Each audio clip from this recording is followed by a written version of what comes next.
Hello, and I'm Karina, and welcome to another edition of Archaeology for the Soul. I'm so happy to have you with us again because I'm truly excited to be able to share with you wisdom from others that have walked the path and that know how it is to journey from the dark night of the soul to this place of peace and harmony.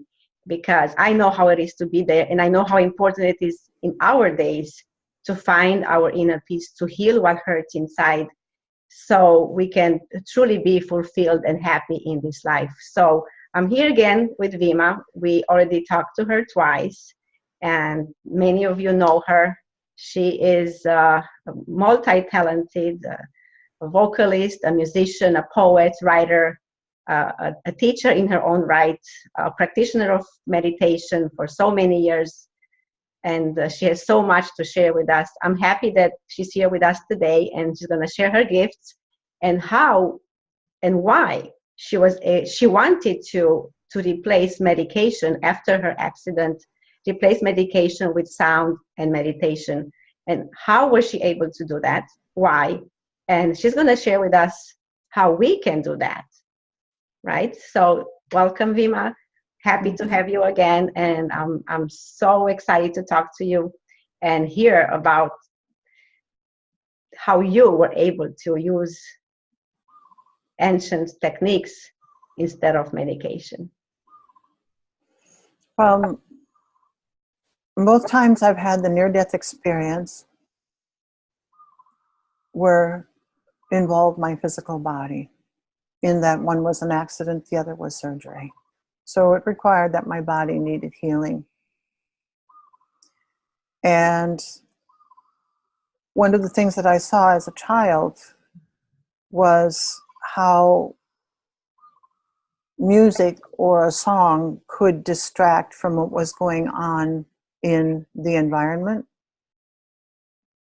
But most importantly, in the near-death experiences, I was in what I call the realm of the thousand suns. It's where the sun, where I was the light, in the light, was the light. And so that was always my point of reference. That was always, in healing, that was always the place where I had perfect harmony. I was in absolute perfect harmony with cosmic intelligence, universal intelligence, however you may want to define it. So in the healing processes, that was, again, my point of reference. And my voice was the means by which I could connect that consciousness with my physical body. I saw that we are holographic beings, that our spiritual and consciousness states are like the spine of a holographic image. And from this light, from this spiritual essence, so to speak, being the center, and everything an offshoot from this, emotional intelligence, physical, psychological, mental, everything was an offshoot from the spine of the spiritual spine, like the sushumna of the spine that we have, and the Ida and the Pingala, masculine and feminine principles, energetic principles around it. But this is more like we are, all of these are like trees, like branches from a tree. Okay. So being aware of that I knew that it was essential that within these branches there were energetic clusters that looked like spirals that were painful. That was where I experienced pain. It was like a denser cluster of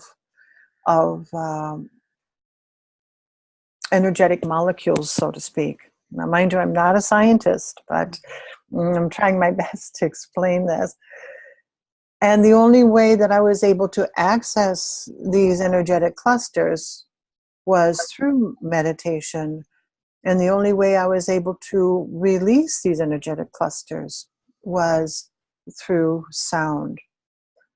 So these energetic clusters were like coils of pain. And when, I don't know if this is the case for everybody who has near-death experiences, but for me, there's a certain fearlessness that happens about death. Therefore, the concept of pain becomes very different. How we perceive pain and move through pain, or at least I did, became very, very different. I saw pain as an energy as opposed to something foreign and like a wall. I did not experience it as something to resist or confront. It was more becoming so small in the light that I could penetrate every part of those coils. So when I would sing or do sound, the coils would release. And the interesting thing is that there'd always be this sensation of pain. And I feel that the most important thing is to experience pain as energy as opposed to something that is foreign. Yes, it hurts, but pain in its own design heals itself. And it is an instrument of consciousness. Pain, it's like a vibrational consciousness in and of itself.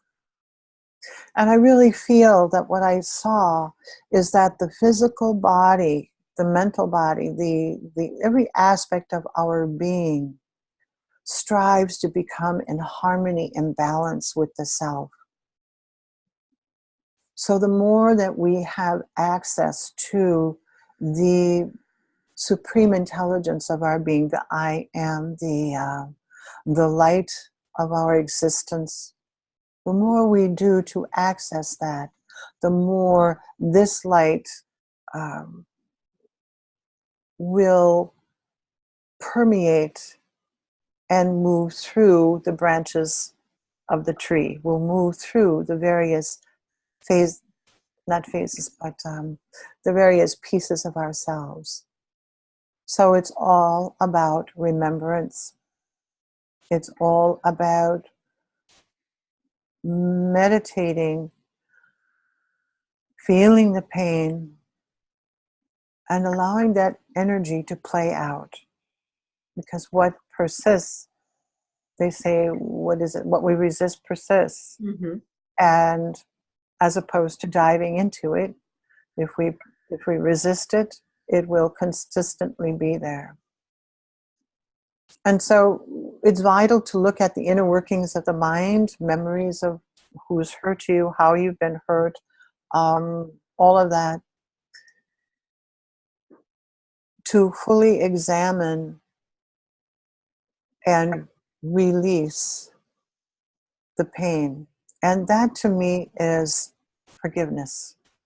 To me, forgiveness is not a psychological or a mental process. It's really a place where we can resist the pain, where we can move into the pain and allow it to simply wash away or uncoil itself.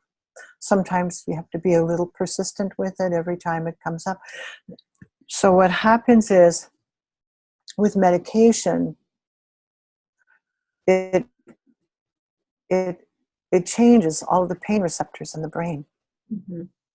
It changes the information in the nervous system. Those coils are not met with the sensation of waking up to their existence. What they are met with is medication to bypass. Or numb pain, yeah? Yes. Because again, the body naturally gravitates to harmony. And that's the thing, that it's natural. If we look at nature, everything gravitates to harmony. When we look at the trees, when we look at the grass, especially after disasters, they go back to where they were. Mm-hmm. There's no, everything moves, and they go back to a place of absolute harmony. This is the beauty about being in nature, that there is that harmonious component there that rebalances us. Mm. So when we see that cells and atoms have their own force field, we become a little bit more masterful in how we approach our pain. There's a way to become very aware that you can, or that it does exist, which I will explain later, and just one phase of it. So everything is vibration, everything is energy, and the truth of who we are is the consciousness, is that spine of spirit, the trunk of the tree. Anything that obstructs the experience or realization of the existence of this is simply aspects of consciousness, emotion, and physical and pain. That just needs to be worked through. It's like, too, we come in, there are generations of information in our conditioning, in our DNA. Mm-hmm. And to move through it, you have to get into it. Not around it. Not around it. And even this information is not the truth of who we are. Cultural identity, gender identity, all of that is not the truth of who we are. But you will notice, due to cultural or gender or whatever, there's all kinds of pain around it. There's all kinds of resistance. There's all kinds of ideas. There are all kinds of concretized consciousness around it all that is set up to be real when it's not. So that in and of itself is an aspect of disharmony that simply needs to be moved through and embraced as as an aspect of mind that truly doesn't serve you or doesn't really serve others. But it's part of the play that people choose here. It's part of the play that is enacted here. Mm. I recently did my DNA just out of curiosity, and a lot of interesting surprises there. But all this in saying that, there are certain things I could see that make a lot of sense in my behavior or proclivities, so to speak. But I'm not going to identify with it because I know that's not the truth of who we are. So all we have to do is get into that energetic space of the light being the core of our existence and everything extended from that. And look at coils, look at clusters of pain, clusters of thoughts, ideas, concepts, beliefs that inhibit the core of our being, the flow stream of the trunk of that tree, the flow of light moving to its branches and giving it life force.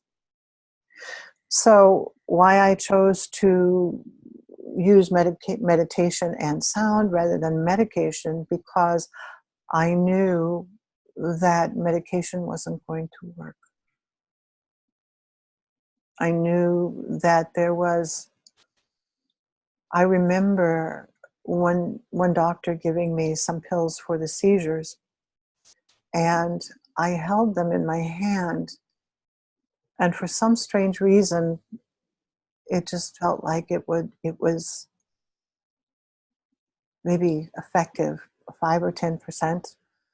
And I wasn't looking to escape the seizures. I was looking to go into them to see what was causing them. And I realized that there was a vibration that I had before. I was aware that there was a vibratory resonance that I had before they would happen. Mm. And I was more confronted with the idea of not having full control, more so than the inconvenience of it. Mm. So that was something I explored and went into.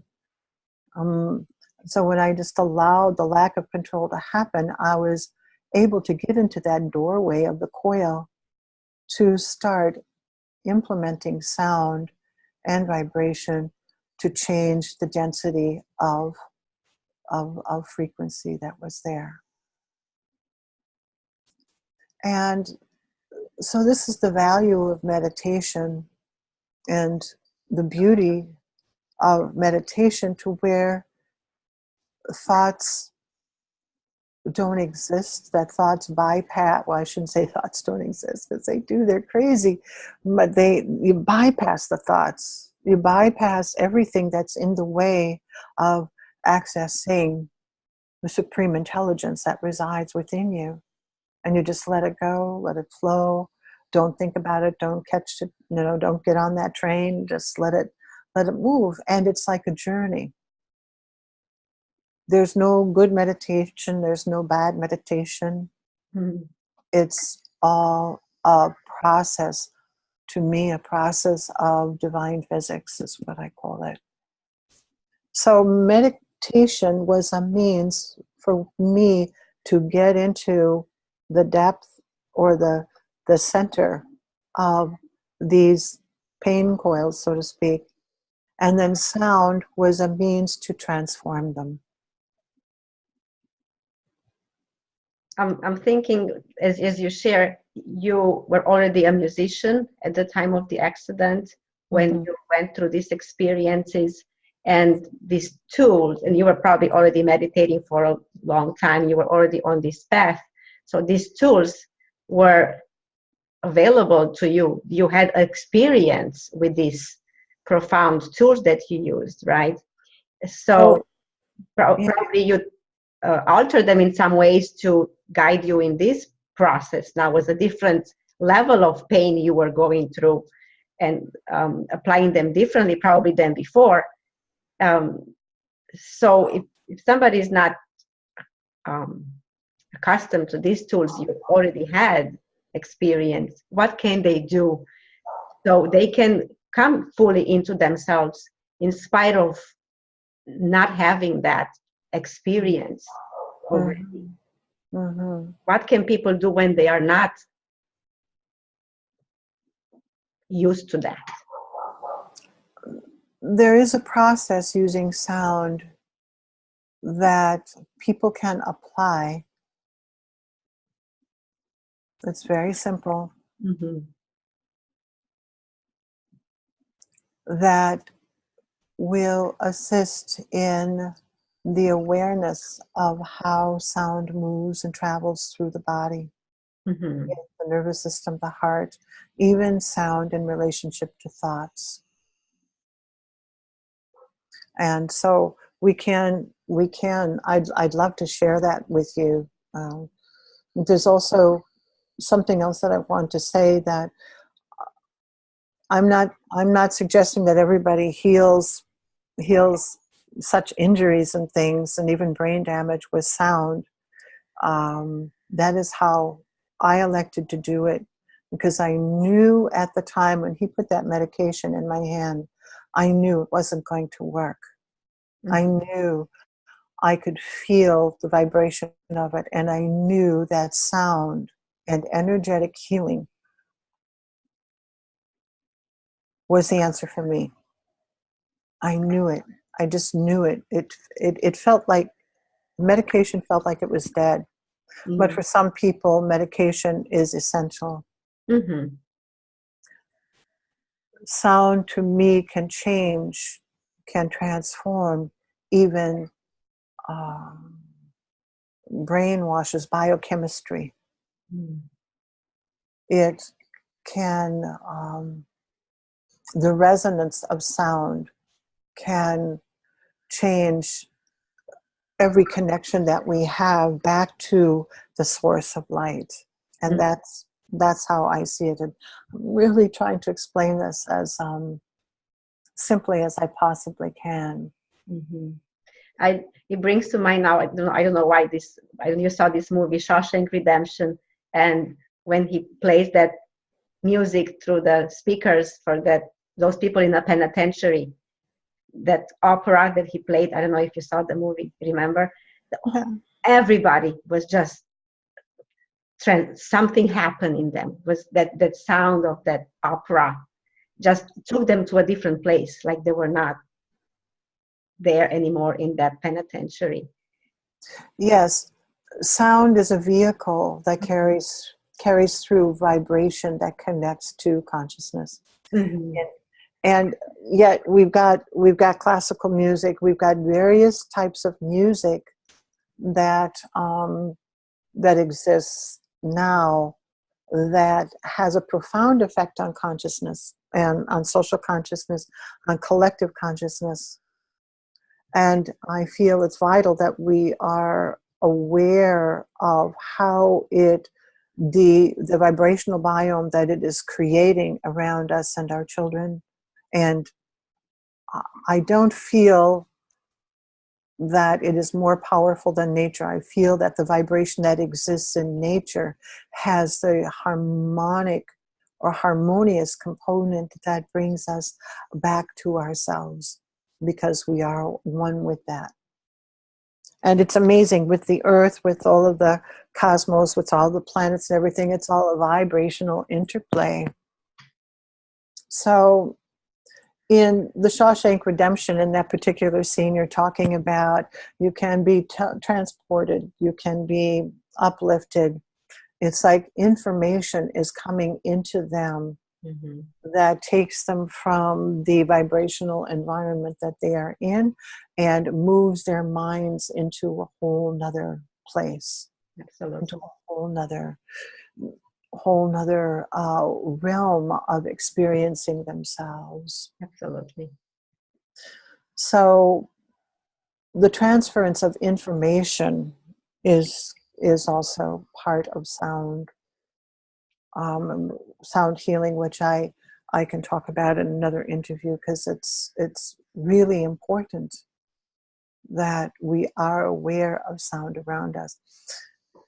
And sometimes we're being fed information through sound, and this is where I think music is playing a huge role, especially the collective music, the popular music now is influencing an awful lot in the vibrational field.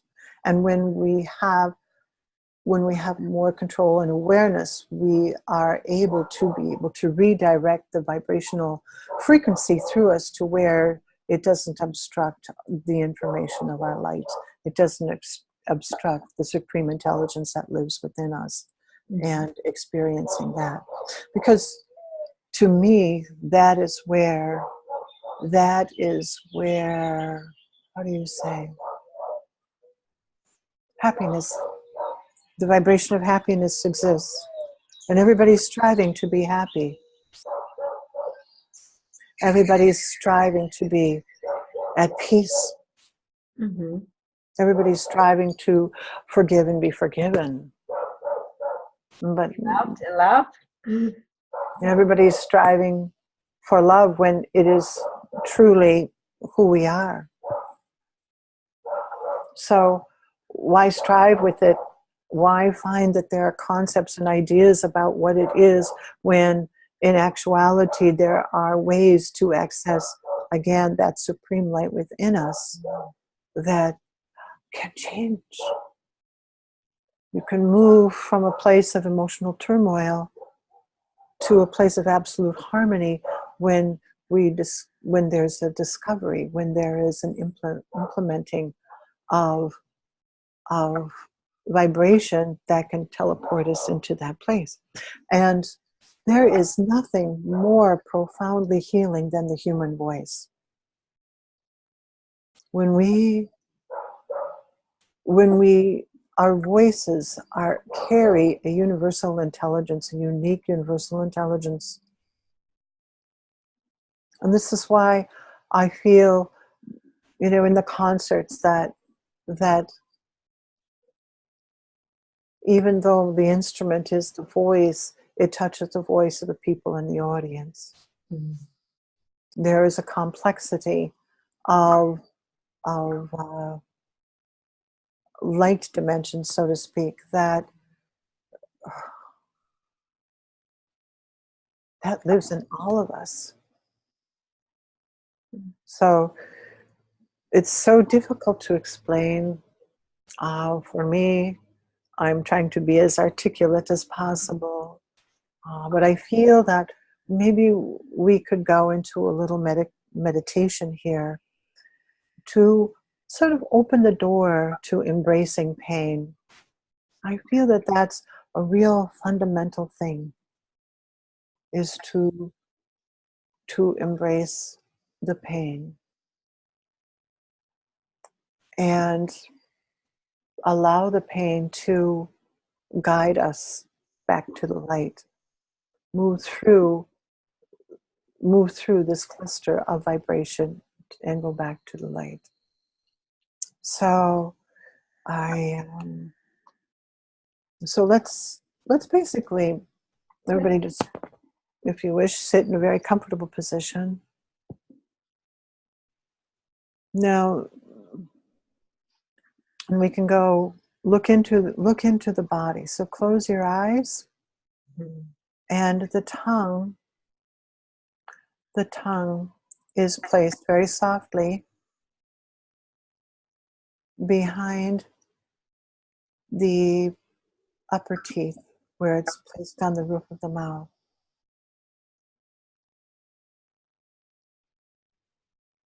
And just breathe deeply.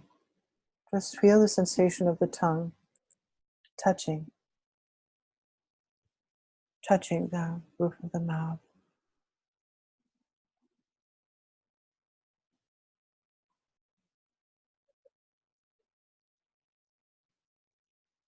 And just breathe very softly.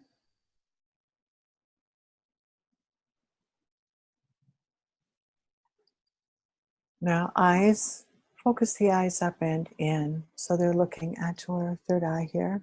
With the eyes closed, up and in. Exercise those muscles.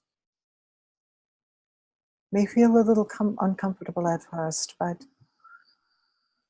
the sensation of it brings focus to a very important part of our brain.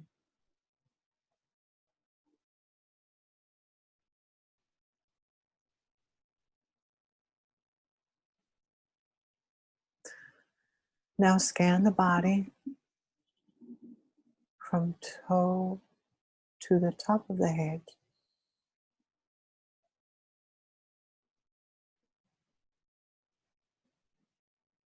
Go from the feet to the ankles, to the legs,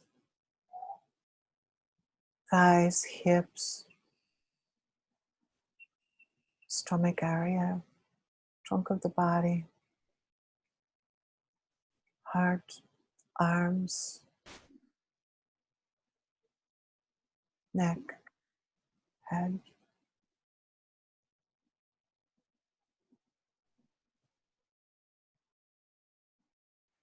And so what we're going to do is that we're going to implement a very deep hum. So the hum is extremely low. It's that very deep, visceral hum. The vocal cords are extremely relaxed, and all that's moving through the vocal cords is air. So it's hum.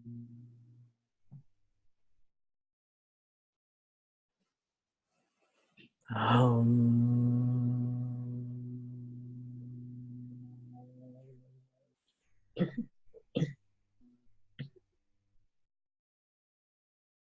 Hum.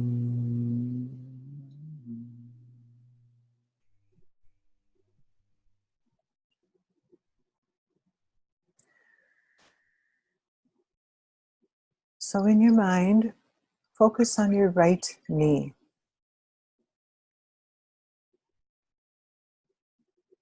Take a deep breath and hum 3 times, focusing on your right knee.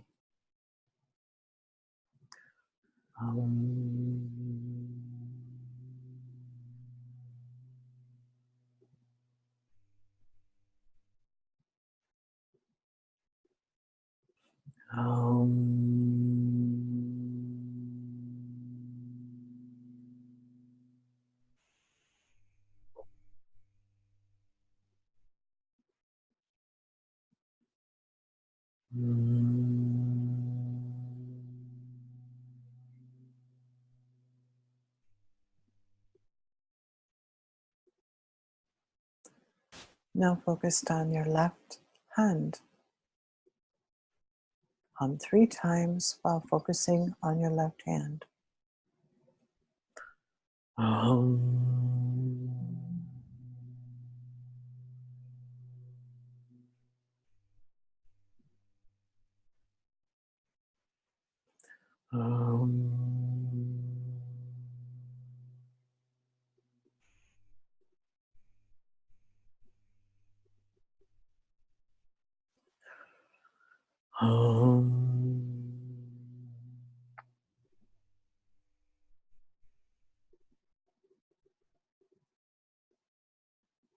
Now scan the body again, and wherever you feel the slightest sensation in the body,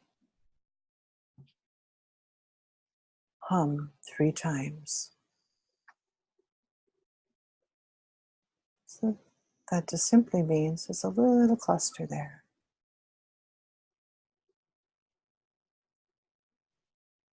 Feel any sensation in your knees, in your calves, in your ankles, and your thighs, anywhere. A little bit of pain, a little bit of a dynamic going on. Hum in that area 3 times, focusing on that area.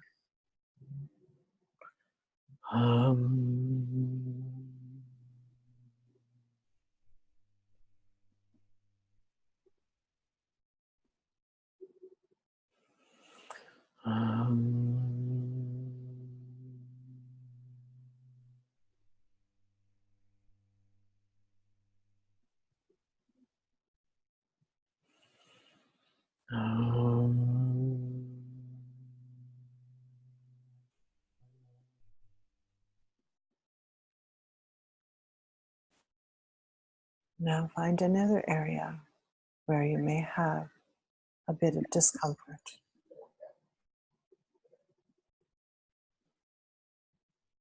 In the back, on the spine, in the legs, wherever.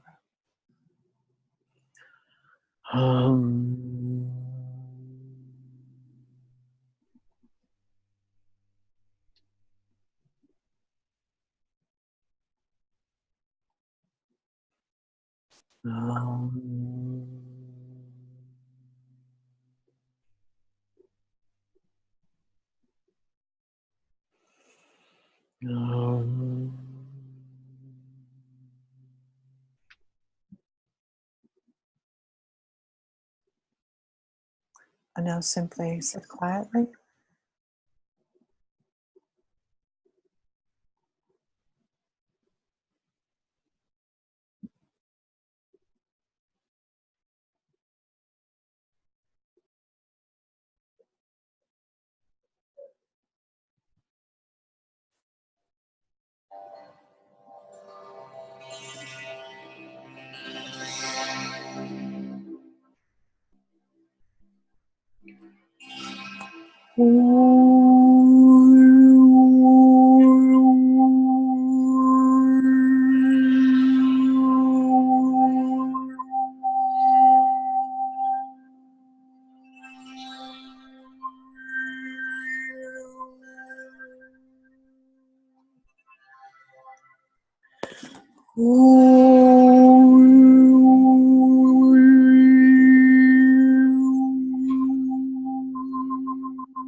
Shanti.